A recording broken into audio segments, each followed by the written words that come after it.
তিনি কে? তিনি কে? আল্লাহ পাক। তিনি কে?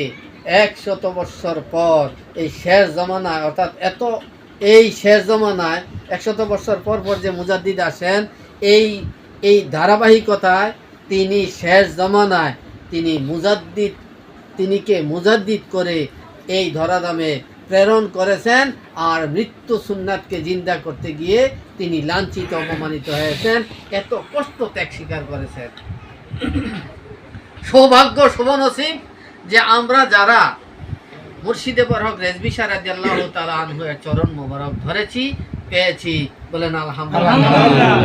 আমাদের সৌভাগ্য, শুভনসিব সএমন মুজাদ্দিদ পাওয়া, এমন একজন আল্লাহর বন্ধু পাওয়া সবার ভাগ্যে জোটে না। আমাদের সৌভাগ্য, শুভনসিব। আল্লাহ পাক যেন আমাদেরকে মুর্শিদে বরহক চরণ মোবারকে কবুল করেন, বলেন আমিন। দয়াল মুর্শিদে বরহক রেজভী শাহ রাদিয়াল্লাহু তাআলা আনহুর স্মরণে আজকের এই দিনের পবিত্র উরস মোবারক। তিনির শান, মান, গুণ, গান, মর্যাদা প্রকাশ, প্রচার, প্রসার করতে একদিন, দুদিন, 3 দিনেও কারো দ্বারা সম্ভব নয়। তিনি বাংলা ভাষায় তাফসির লিখেছেন,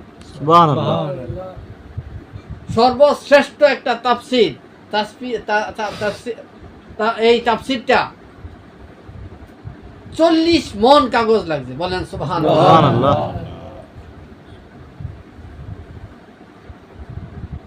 তাফসিরের কিছু খণ্ড আপনারা পাইছেন না? তাফসিরে রেজবিয়া শরীফ এটার কিছু খণ্ড পাইছেন না? কিছু খণ্ড প্রকাশ হয়েছে, আর বাকিটা এখনো প্রকাশ হয় নাই। কিন্তু তিনি লিখেছেন, উৎসর্গ করেছেন। তিনি 300 অধিক, 450 অধিক কিতাব লিখেছেন, সুবহানাল্লাহ। আর এই তাফসির শরীফটা 350 খণ্ড। তাফসির শরীফটা কত? 350 খণ্ড। আর তিনি কিতাব লিখেছেন 400 অধিক। ওহাবীদের এই অন্ধকারে নিমজ্জিত অবস্থায়, ওহাবীরা অন্ধকারে নিমজ্জিত, ঈমান বলতে কোনো কিছুই ছিল না ধরাধামে, তখন তিনিকে আল্লাহ প্রেরণ করেছেন, এই ঈমানের আলো দান করেছেন। আমরা ঈমানের আলো পেয়েছি।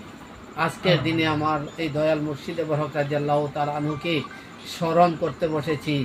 আল্লাহ পাক যেন আমাদের এই স্মরণ, আমাদের এই পবিত্র উরস মুবারক কবুল করেন, বলেন সকলে আমিন আমিন। ওয়া আখিরু দাওয়ানা আনিল হামদুলিল্লাহি রাব্বিল আলামিন। আসসালামু আলাইকুম।